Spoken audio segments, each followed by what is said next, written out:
We have everyone here, and there's no harm in starting a couple of minutes early, I don't think. So we can go on the record. We're on the record, Your Honor. Thank you. Thank you. Good morning. Today is Friday, August 27th, 2021. It's 9:58 a.m. We are here in the matter of the complaint of the staff of the Maryland Public Service Commission versus Direct Energy Services, LLC, for a status hearing. And we can go ahead and start with appearances. Your Honor, Peter Wilson for staff, and with me is Catherine McCurlin. Thank you.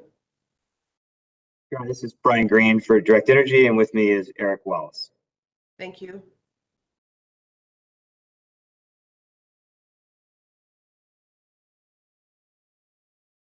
For OPC, here with Philip Sheehan.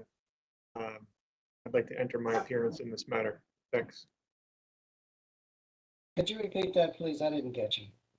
Sure. Hi, Doug. This is Joe Cleaver from OPC. Also, along with me this morning for OPC is Philip Sheehan. Thank you, Mr. Kleber. You may have to, the second time you spoke, it was much louder and clearer than the first time, so I'm not sure if that's an issue with your mic or your volume, but we'll keep on with that. All right, we're here. Thank you. We're here for a status conference. First up is the company's motion to supplement the evidentiary record, and I'll hear from Mr. Green first. Sure, thank you, Your Honor. We received the OPC brief yesterday. They seem to be saying two things in opposition to our motion. One is that Direct Energy should have sent the documents earlier, along with the rest of the discovery. Second is that OPC implies that they gave up some kind of rights by signing the settlement agreement without all the documents. And I want to address each of those briefly. As far as Direct should have answered the discovery timely, look, these particular documents, the mailings and the scripts, we produced those in late June, as in the OPC brief says on the table. We produced them when we found them. We had an obligation to produce them, and we did when we found them. In response to prior discovery responses years ago, in this case, I think 2 years ago or a year and a half, we produced the scripts that we had either in response to a staff request or an OPC request. I would also add that we were in, the OPC sent us a total of 8 sets of discovery. We were in contact with them a lot because under the procedural schedule, we had to contact them and discuss any objections. So we were, and some of them were some of the requests were very broad. We had to talk to them about what we could and couldn't do and try to narrow the question. So we were in contact with them and producing what we could when we could. They've now had the documents for about 2 months to the day. And we've yet to hear that they've of any big problem with them other than you should have produced them earlier. So that leads me to the second point, which is the citation in OPC's brief to the settlement agreement, that they should have been able to rely on the full set of documents before they signed the settlement. And but missing from the OPC brief is any indication that what's in the current set of documents that we've produced in our motion and produced 2 months ago would have changed their settlement outlook. So it's simply, we didn't have anything. We didn't have everything. And I would also add that these are MTSA claims. So these are different claims than what was settled. So, but there's no indication in the brief that these documents would have changed anything in the settlement. And then third is that the one case that OPC cites to in paragraph 9 of their response is that, and I'll quote the quote, is the fundamental objective of discovery is to advance the sound and expeditious administration of justice by eliminating as far as possible the necessity of any party to litigation going to trial in a confused or muddled state of mind. And that's not what's happening here. No one's confused, no one's muddled. In fact, it's just the opposite. Direct is producing these documents, these mailings and scripts, so that no one is confused about the actions of Direct Energy during the relevant time period. And in fact, if to the extent that anyone might be confused by what's in them, Direct can argue that with respect to an MTSA or applicable COMAR claim in their brief, because the documents say what they say. So I'll stop there and allow anyone else to respond. And I'll also answer any questions you may have, Jeff. Hey, thank you. Mr. Green, what is the purpose of introducing your request to introduce these at this time in phase 2? Right. So if you follow the progression of the MTSA claims, the MTSA issues as listed in the settlement agreement, and it's a whole tree, and you have to understand the MTSA and the COMARs and how they interact on telephone sales in order to follow it. But issue 1 is basically, and I'll paraphrase, is it a telephone solicitation under the Act? Right. If yes, and the Act applies, then you go to issue 2, and is there an exemption under the Act? And if the answer is no, the Act applies. If the answer is yes, then you go to prong 3, which is, did Direct adhere to applicable COMARs that apply when the MTSA is, when you're exempt from the MTSA? And so what the scripts and the mailings do is, especially let me speak first to the scripts. The scripts give an indication of what was discussed during the phone calls between the Direct agent and the customer on the other end of the phone. It reveals all the terms and conditions that would have been discussed during the call, so that the customer has full knowledge of the contract that they are about to enter into, or the contract they choose not to enter into. As far as the mailings can go to, the Smart Energy Order threw a little kink into what the mailings go to, and we're going to have to argue about this. But one of the issues is that in the Smart Energy Order, the commission seems to say that if the mailing contains misleading information and the customer calls in, then that inbound call may be subject to the MTSA. It may be a telephone solicitation. So that affects issue number 1 in the MTSA issues. It can also go to issue number 2, which is the exemption and what's in the mailing. And is there under the Act a description of the goods and services being sold that satisfies the Act? So I hope that answers your question. It's maybe a little bit longer than what you anticipated, but that's how we see the importance of these documents with respect to the 3 MTSA issues. Specifically, how did the mailings, how are the mailings, the additional mailings in attachment A discovered in June? When we were doing Direct Energy took a crack at the first draft of the stipulations, and we sent them to our client. And at the time, we were, I don't know if I'm going too far into the weeds, but I'll tell you anyway. At the time, our idea was to have every single document that's referenced in the stipulations would be attached to the stipulation. So there'd be one big package to present to you and the commission. When we sent that to the client, the response we got was,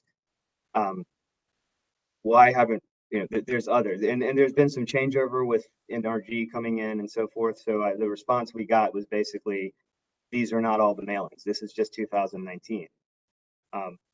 And so they sent us the additional mailings.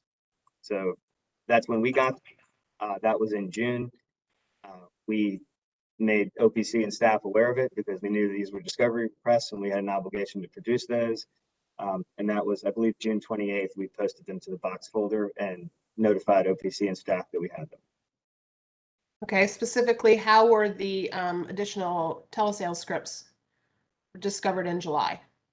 Largely the same way.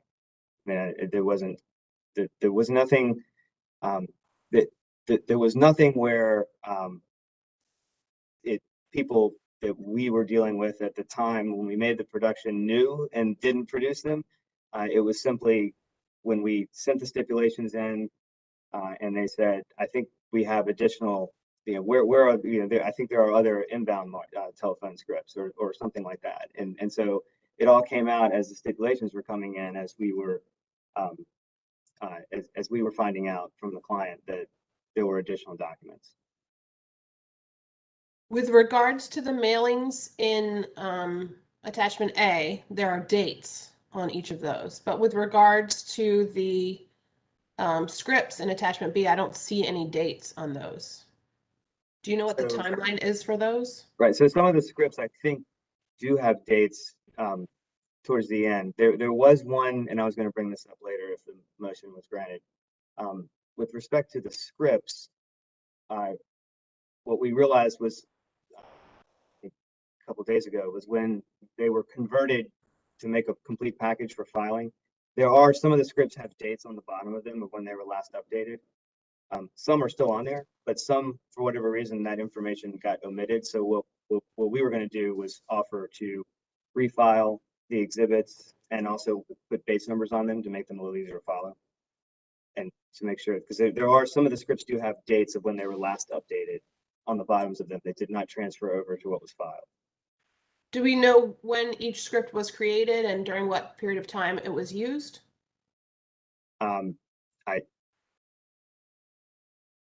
Unless it's on the script of when it was last updated, then it would have been. And Eric, I may need to lean on you for a little bit on this if you could help me out. Yeah, Judge. So what happened with the scripts that don't have the dates on them is that when we produced them to staff and OPC, they were in a Word format that included a footer that had the effective date of that script. And then when that was converted to a PDF for filing, there was a formatting issue. So that's what Brian is referencing there. But there is a date that shows when that script went into effect and when it was last updated. Okay.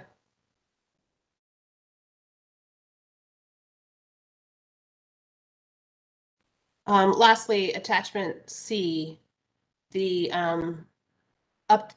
discovery numbers updated to actuals. Well, why was that created? When were those numbers, I guess, when were the actuals? Why was there a necessity for them to be updated to actuals? Why were they estimates previously? And what's the purpose of those? All right, so I don't think they were intended to be estimates previously, just to clarify. The same situation occurred is that someone in the preparation of the stipulations looked at the numbers and said, I think these numbers we had, the inbounds don't look right, the outbounds don't look right. And went back and ran another search of it and came forward with more accurate numbers.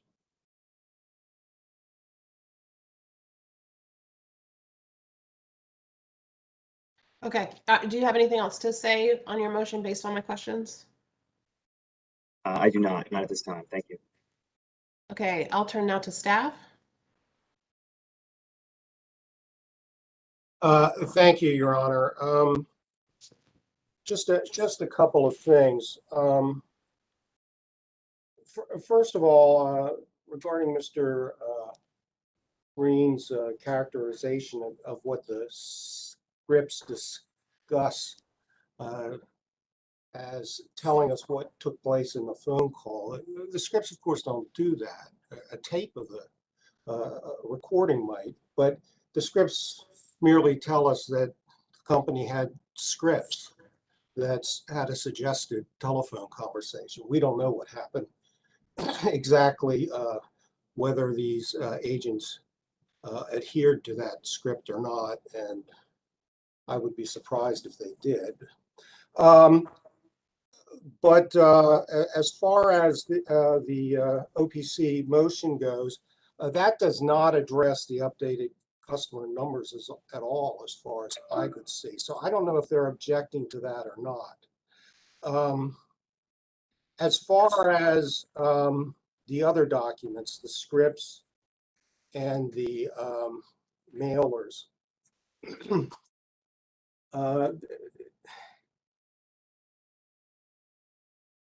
I think we would all agree that these probably should have been produced sometime in the last 2 years before they were produced, but they weren't for whatever reason. I don't know what the reason was. Probably maybe they weren't found, or but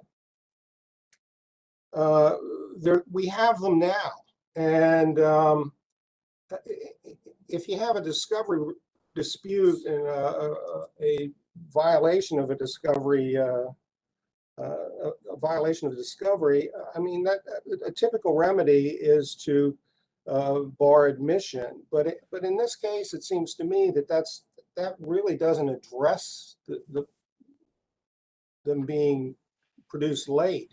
I mean, these are factual items. The Green law firm had an obligation to supplement when they received them, and they did that. So I don't think it makes sense for us to go ahead and brief these issues, ignoring the fact that these documents exist. And whatever these documents mean, and that clearly, from listening to the description of them, may be an issue, but it's not an issue that the documents exist. And so staff believes in the interest of a complete record, these documents should be admitted. We don't believe barring their admission is prejudicial to any party. And I'm not certain that they aid Direct's case at all. And I'm not, Mr. Green stated in his motion, he said, describing the scripts and mailers, he said, none of which are remarkable or strikingly dissimilar to the mailers and scripts previously provided. Now, I've gone back and looked at them. I haven't compared them word for word. I haven't parsed the scripts, but I would agree that none of those which I've seen are remarkable or strikingly dissimilar. And it just seems more of the same. I believe they're materially and substantially the same, and that we could proceed without them or with them. Either way, we believe the mailings were insufficient to serve the purpose that the Direct claims that they serve in allowing them to avoid adherence to the Maryland Telephone Solicitation Act. Mr. Green also says that their inclusion are necessary, not because they materially change the parties' relative positions, but rather because they establish factually that there were, in fact, scripts and mailers in place for the time period in question. And again, I don't think that really changes anything either. I would hope all the parties could stipulate that there were, in fact, scripts and mailers in place for the time, and that those scripts and mailers were substantially and materially the same as those that had been provided to us 2 years ago. I'm going to assume that the updated customer count data is accurate, and I really don't know that this should be a game-changing issue concerning the admission of these documents. So, to be safe and to make sure that we have a complete factual record, staff believes that these documents could be admitted, and the parties be allowed to argue that they mean whatever they care to. That's all. Thank you, Mr. Wilson. Mr. Green, what is your reaction to to staff's suggestion that a general stipulation of fact could be proposed, stating simply that there were scripts and mailings in effect during this time period. I think they might need to say that they are similar to the ones that have been produced. But I don't know that we would, I hadn't thought about that. I would need to check with the client, but I think we could probably work something out along those lines. Okay, thank you. Office of People's Counsel.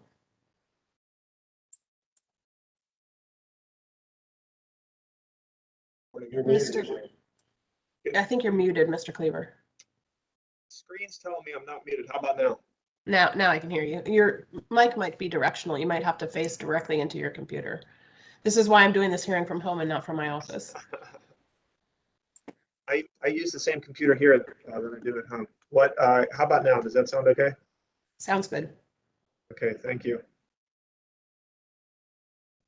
Yeah. Your Honor, first, as a brief housekeeping matter, I just wanted to apologize to the parties for the confusion last evening with our response. The commission site was down. We were ready to timely file, and we just kept trying and trying and trying, and finally just sent it to Your Honor, and then Mr. Collins assisted us with getting it filed. So I just wanted to say thank you for your indulgence on that, Your Honor. But as to the motion at hand, Your Honor, I mean, I've heard civil procedure described as an effort to balance efficiency with fairness. You know, civil procedure governs civil proceedings, but there are also procedural schedules, as Your Honor well knows from your time practicing here and as a judge, that govern the proceedings that we all get involved in here at the commission. And in this case, there was a procedural schedule that came out years ago. And then there were different iterations of it, but this case has proceeded for quite some time under a procedural schedule. And finally, after years of litigating this case, a settlement agreement, a partial settlement, was reached in April 2021. And that settlement, if it were in doubt in any way, confirmed that discovery in this case is over. It ended at the time the parties entered into that agreement. The agreement states, as we pointed out in our response in opposition, discovery, the parties have exchanged discovery. It listed things that have happened in the past in this case. That settlement agreement covered most of the issues in this case. It left one remaining legal issue. And when the parties entered into that settlement, that's what was contemplated, that there was one remaining legal issue to resolve where the parties couldn't reach agreement. Several months later, we received about 360 pages, what's attached to Direct's motion here, of additional materials that were responsive to discovery that was asked in 2019. And Direct did not provide any compelling reason as to why these weren't produced. I know Mr. Green said today that there's been a turnover at that company, that when his client was reviewing the draft stipulation, it said, wait, where's everything from pre-19? I don't have any reason to doubt Mr. Green, but that is not a compelling enough reason to jettison that efficiency that is the goal of having procedural schedules in our cases. This is material that was requested 2 years ago. We can't just leave the door open to continually providing information whenever it's oh, hey, wait, we should have also produced this in discovery. We should have also entered this exhibit. Let's go revisit some case that's been settled or that's been tried. There's got to be a limit to it. Mr. Green points out, or he argued, that, well, OPC hasn't explained how these documents, had they been timely produced, would have changed its ultimate position as to settlement. He said that this morning. Your Honor, I can't get into that. That would be getting into the trial strategy and legal theories of OPC, and it could potentially touch upon settlement, confidential settlement negotiations.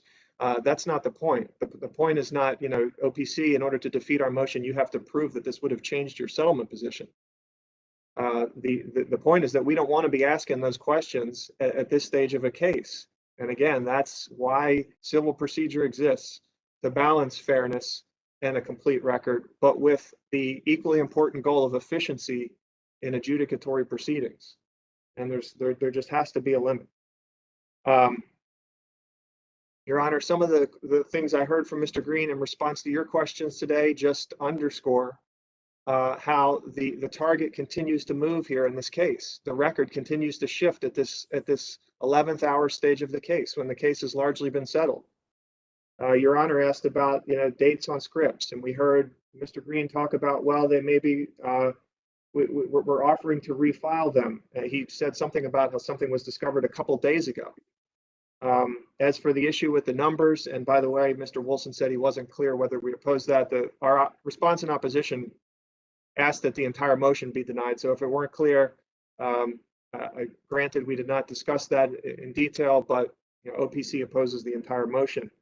But as to the issue of the numbers, I think Mr. Green explained that this morning that somebody looked at the numbers and thought they looked wrong. Again, things continue to change and shift at this late stage, and it just presents this degree of uncertainty and unfairness to the parties. As for staff's response, Mr. Wilson said that he's not certain it would aid the company's case. He also expressed an opinion that it appears to be insufficient to serve the purpose that Direct is using it for. Recognize that staff has a statutory duty to complete the record, but respectfully, I would submit that duty doesn't extend to allowing parties to put things into evidence that are in violation of a procedural schedule, that present an ultimate unfairness to all parties to a case when they're produced 2 years after they should have been. And it's not limitless. It's not anything anybody wants to put in. I mean, I myself, and I think everybody here knows that we've all seen staff object different times to evidence coming into the record in different cases for different reasons. It's not unlimited. It's not any document anybody wants to put in. We're staff and we're supported. And from listening to Mr. Wilson's reaction to these materials that Direct is now seeking to put in, I didn't hear any reason, and Mr. Wilson basically admitted this, as to why it's necessary for these materials to complete the record. OPC's view is that this motion should be denied for the reasons stated. But Your Honor, if you want to, based on Your Honor's review of materials, propose a stipulation to ask the parties to agree to that would say something along the lines of what Your Honor suggested, that something as basic as there were mailers in place, there were scripts for these years, there were scripts in place for these years, we would certainly be willing to consider that, in terms of whether or not we would agree to it. And we would talk to staff and we would talk to the company.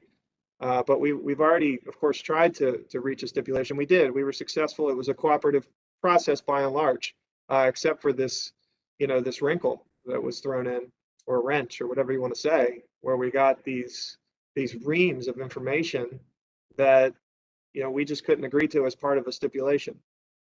But we're always willing to of course, follow Your Honor's direction, and we're always willing to try to work with the parties if we can reach some kind of very basic statement as to what was in place in 2016 or 19. Again, I would agree with Mr. Wilson that I don't know how much of a difference any of this makes to this case and the remaining legal issue, but we would certainly be willing to entertain that if Your Honor wants us to.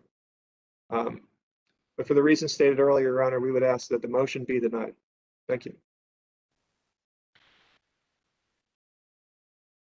Based on the evidence, the argument of the parties and the evidential argument of Green Herlocker today, I believe that Green Herlocker did what it should have done upon their client producing extra information at a late date. I don't know why Direct Energy Services wasn't able to produce all of the information in a timely manner, and that's not something that we'll get in today. But putting aside, Mr. Cleaver, the argument of timeliness and of proper etiquette in responding to discovery, I don't think that's a strong enough description, but specifically with regards to the subject matter of attachment A, attachment B, and attachment C, how do those things prejudice OPC and the other parties should they be admitted into the record at this time?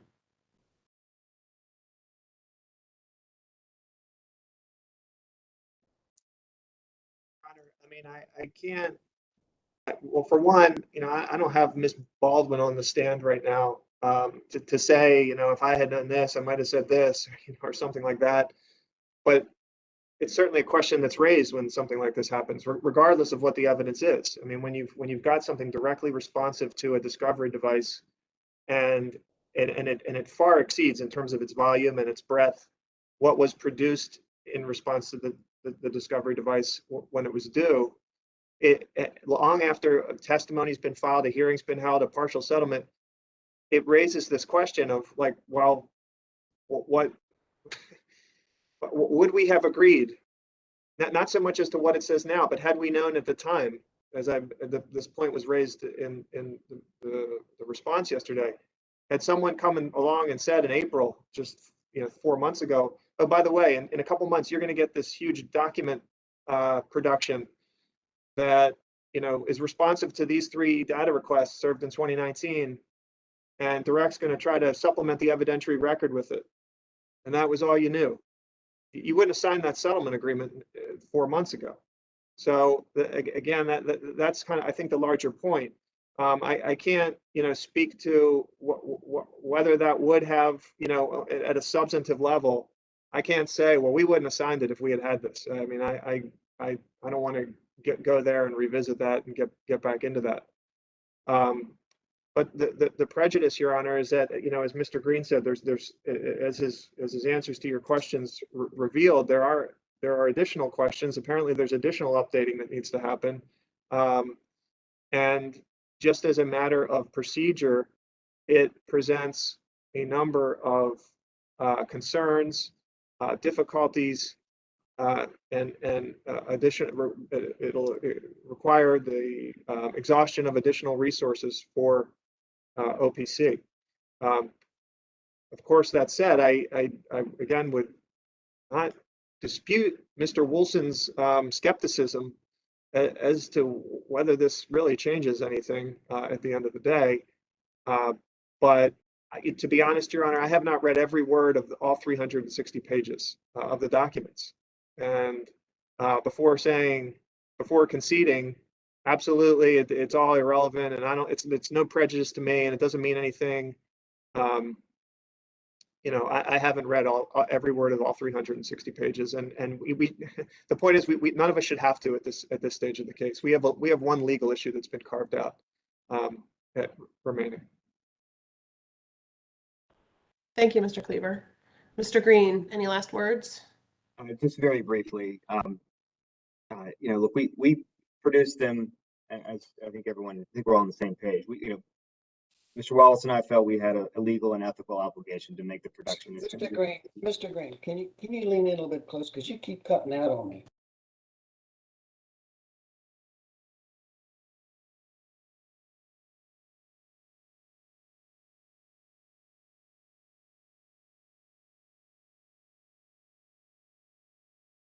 Is that better? Sorry, got my buttons mixed up. I apologize. We felt we had a legal and ethical obligation to produce the documents. We did so, and I think everyone sees that, but I just want to make sure that it's there. And as far as, and I don't think anybody disagrees that the documents existed when they were initially requested in, I think, 2019. Should have been found and produced then, but they weren't. And now, as Mr. Wilson said, we found them, we brought them forward to everyone. They reflect Direct Energy's actions with respect to telesales during the relevant time period. So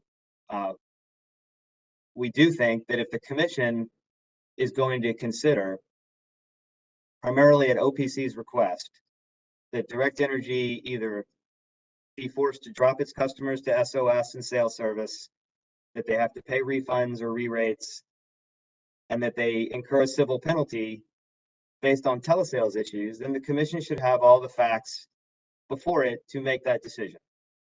And I also agree with Mr. Wilson that we're not asking the commission or any party at this point to make any determination of what the documents say, do they comply with anything.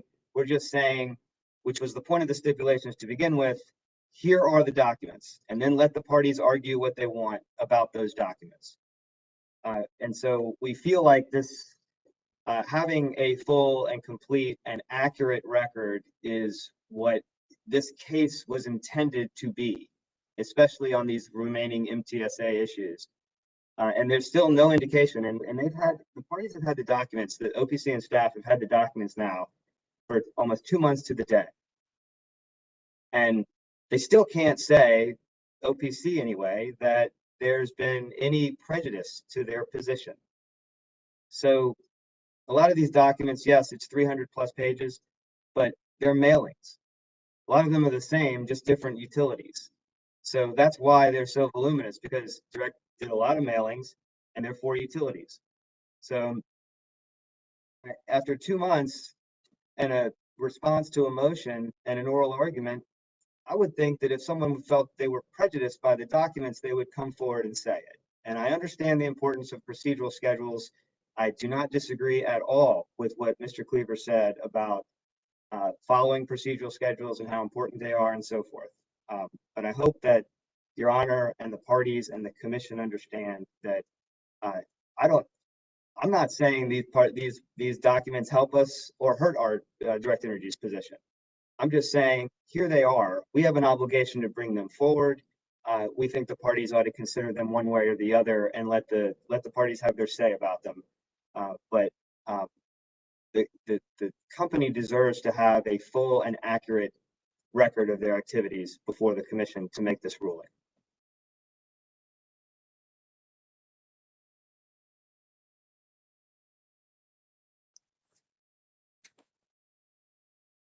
Sorry, Your Honor, I cannot hear you. Thank you. I agree with the Office of People's Counsel that Direct Energy Services did not timely comply with discovery. I appreciate the argument of staff that there is a need to complete the record. I agree with the company that these documents are relevant at this time. Not sure what their probative value is, especially with regards to attachment B, where there is no start and end date on many of the documents. I'm not sure what they purport to say. It's not my role to try to force the parties to come to a stipulation on any particular fact. And I'm not going to rule that way today. What I'm going to do is I'm going to admit these documents in A, B, and C, but I'm going to limit their scope. These documents are being admitted solely for the purpose of showing that there were mailings from 2016 to 2018, that there were scripts in place, and that these are the updated numbers for customer counts and enrollments in attachment C. I'm only going to do that with regards to, I'm only going to admit these documents with regards to attachment B if the company provides start and end dates that make them more sensical. And that will be the only, the scope of their use at this time going forward. So essentially it's the same as if the parties were to agree to a stipulation of fact saying that there were mailings in effect and scripts in effect and that these are the correct numbers. However, that's my ruling for the scope of the admission of these documents, and the documents will be in the administrative record. Now, so I'll look for an additional filing by the company on attachment B with regards to dates. Right. May I ask a clarifying question on the, I apologize. Sure. When you speak of the scope being to show that there were 2016 to 2018 mailings and scripts, what does that mean for purposes of briefing? Do we not cite to those scripts in terms of what's in them, and keep the citations to 2019? You may not cite to the specific scripts or the specific mailings that are included in this late filing by the company. Okay. Okay, with that ruling, what is the update from the parties regarding whether you want to go forward with a hearing or go forward on briefs? I'll go first, I guess. From Direct Energy's position, our position hasn't changed from Tuesday morning. I believe we said that if some or all of the documents and information came into the record, that we would still feel that there would be no hearing necessary and we could proceed with a briefing schedule, although we would be open to modifying the briefing schedule slightly to add some more time between today and the initial brief and the reply brief as well. So.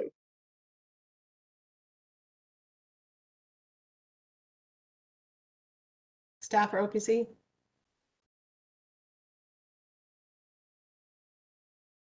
PSC is in favor of addressing the remaining legal issue via brief.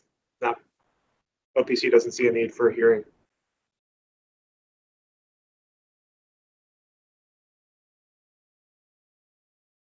Mr. Wilson for staff? Yes.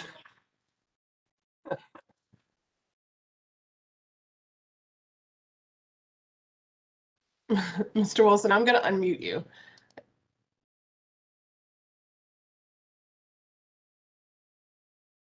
You should be unmuted now. Okay, I thought I had unmuted myself. Your Honor, staff doesn't believe there's a need for a hearing either.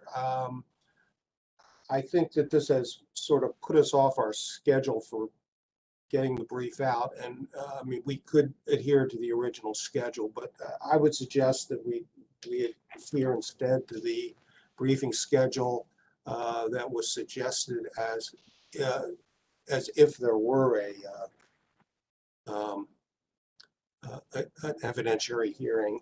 And I don't have right in front of me exactly what that was, but or sometime in between. But I just think that the middle of September is a little bit tight for us right now, given our delay in getting started on this. So Mr. Wilson, what you're suggesting is October 25th for the initial brief and November 15th for the reply brief. Is that correct? Correct. And if you want to move it up, we wouldn't object, but it just seems to me that those dates would be more convenient for staff at least. Mr. Green, you also asked for extra time. Does that give you enough time? That would give it a whole lot of time. We would not object to that. I can live with something sooner than that if that's your Honor's preference, but that would be okay with the October 25th and November 15th dates. I'm sorry. What did you just say? I lost you. He said October 25th and November 15th dates. Thank you. All right. We'll proceed with those dates. I'll get an order out. Does anyone have any questions, any further questions on my ruling today? Or is there anything that we need to take up while we're all together for our status conference? I think staff is good. Okay. I actually am just looking at my notes here, and I do have one question. I'm sorry to go back and revisit this. On your Honor's ruling with respect to attachment B to direct motion, Yes. and your Honor's instruction to direct to, I think your Honor said, that they needed, dates to make those documents more sensible or sensical, I think you said. Mr. Wallace earlier had said something about, well, when we originally produced these, they were in Word and they had dates. And then Mr. Green, I think, or Mr. Wallace had explained that when it was converted to a PDF, that somehow disappeared. Is your Honor's instruction limited to them just giving to refiling Exhibit B in the form that it was provided to the parties back in June? Is that what you're saying? Yes, provided there's a start and an end date. I'm not going to find. I think if it's just a script and there's no time period that we can look to see when it was in place, then I'm not sure that it's something that I want to admit into the record. So, Mr. Green, if you want to, you know, snail mail to me a copy printed out in Word that has the dates, that's fine. It doesn't have to be formally filed, and I can just substitute that in the actual administrative record. You can also, you know, print them out and then PDF the entire document, and the original subscript should be in there. But however you want to get those dates to me, if there are dates that I couldn't see and that had a start and end date, which sounded like Mr. Wallace indicated there was, then that would be something that I would be willing to admit for attachment B. Okay, so just to be clear, we will produce exactly the Word version replica that was in the box folder that the parties have been using to exchange documents. We will not add anything to those documents that were not already on the Word document, okay? Second is, I think, and Mr. Wallace, you can help me out, but some of those scripts don't necessarily, none of them, I don't think, have an end date on them. They may have just stopped offering the specific product or may have just updated them again. So it will say the last update date. That's fine. So I just want to be clear that it's not going to be quite as simple as saying start date, end date on the bottom of the script. I think Mr. Wallace said a creation date and a last edited date, and those are fine with me. Okay, thank you. Mr. Cleaver, any other questions?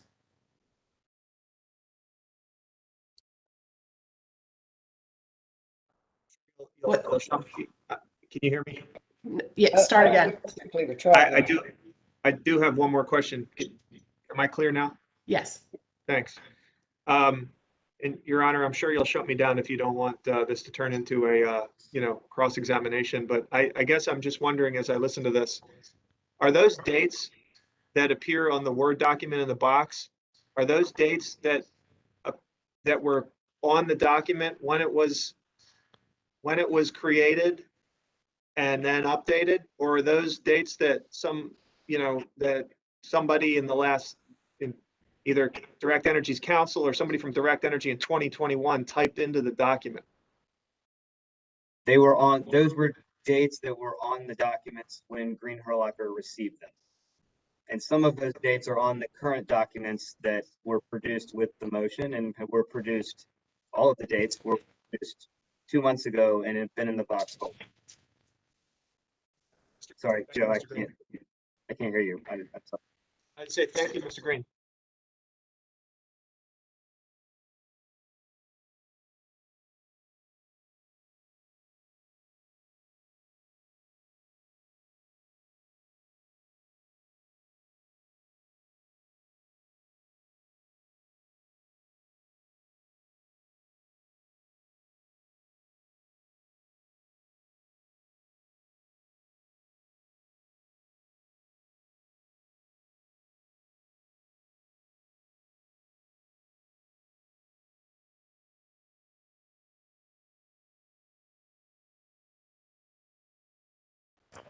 I was just checking, and towards the middle of the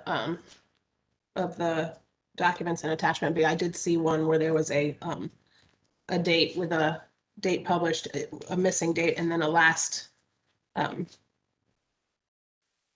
updated date. So here's one. This one has a date published of January 22nd, 2016, and a last updated date of September 6, 2016. In some of them that I reviewed, there are no dates there, but there are some dates in the filings as received on August 20th. Okay. Thank you all. I think it was important that we go through these issues today. And I look forward to receiving your briefs initial briefs on October 25th and reply briefs on November 15th. There is no word limit for briefs in this case. And with that, we can end for today. We can go off the record. Thank you, everyone. Thank you, everyone. Thank you. Everyone have a good day and a nice weekend.